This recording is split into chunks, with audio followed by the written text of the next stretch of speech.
Israël ne fait pas toujours le poids face à la propagande pro-palestinienne et anti-israélienne, mais des personnalités privées prennent sur elles cette mission de raconter le pays sur les réseaux sociaux et de prouver qu'il s'agit bien d'une démocratie où l'apartheid n'existe pas. Une vidéo fait le buzz en ce moment sur les réseaux sociaux, notamment dans les pays arabes. Regardez.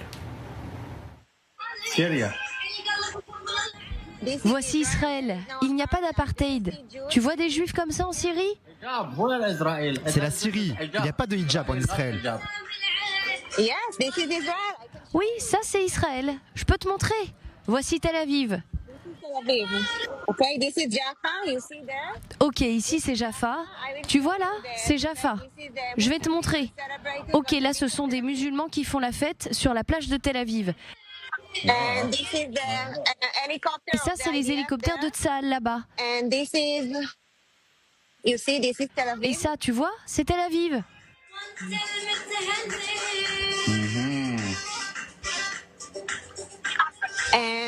Et tu vois, on a des panneaux en arabe. Tu vois, ce sont des panneaux en arabe.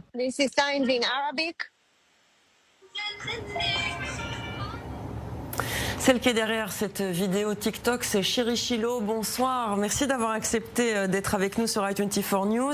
La vidéo, elle fait un véritable carton sur les réseaux sociaux. D'où vous est venue l'idée de faire ce genre de vidéo et de montrer Israël, et notamment dans les villes où il y a autant de juifs que d'arabes finalement?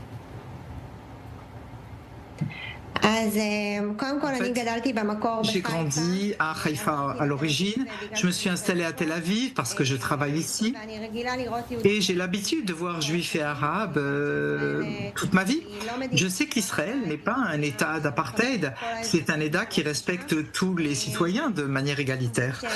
Et après le 7 octobre, quand j'ai commencé à être sur TikTok, et j'ai commencé à rentrer dans les débats, j'ai vu qu'il y avait plein d'antisémitisme et j'ai voulu prouver qu'il n'y avait pas d'apartheid et que tout le monde vivait ici ensemble en paix. Alors il y a beaucoup de réactions puisqu'elle fait le buzz cette vidéo, mais il y en a beaucoup d'autres, des vidéos que vous faites sur TikTok. Quelles sont les réactions les majoritaires? Est-ce qu'elles sont plutôt positives ou négatives? La majorité des réactions sont positives. Les gens aiment beaucoup voir la réalité elle-même. Parce qu'on peut expliquer autant qu'on veut ce qui se passe, débattre, mais quand on voit la réalité en direct et sans montage, j'ouvre ma caméra et on voit les gens dans la rue et la réalité. Et comme on dit, une image vaut 1000 mots et ça convainc les gens. Les gens tout à coup ouvrent les yeux et comprennent qu'on leur a menti toute leur vie. Qui sont les internautes les plus difficiles que vous avez en face de vous? Est-ce que ce sont plutôt les internautes des pays arabes ou peut-être en Occident, l'extrême gauche par exemple, qui est très dur vis-à-vis d'Israël? Tout commence par la haine que le djihad radical, l'islam radical a, et c'est eux qui ont transmis cette haine depuis des années. Et ils ont transmis cette haine à l'Occident par les universités et le Qatar et le financement. Ils ont convaincu le monde de ces mensonges et de ces histoires. Et moi, je suis là pour montrer la réalité et dire que c'est pas comme ça et que c'est des mensonges et de la propagande d'organisations terroristes. Et c'est très important de montrer la vérité et la réalité sans montage et sans mensonge pour que les gens voient. Et même dans les pays arabes et aussi en Occident, qui sont aussi sous lavage de cerveau de l'islam radical. Alors, il nous reste une petite minute. Est-ce que vous regrettez que la communication, la hasbara, comme on dit en hébreu, d'Israël soit si peu performante à l'étranger? Oui, c'est regrettable. On est une goutte d'eau dans l'océan. Les Juifs représentent 16 millions sur les milliards d'êtres humains dans le monde et qui ne nous aiment pas beaucoup.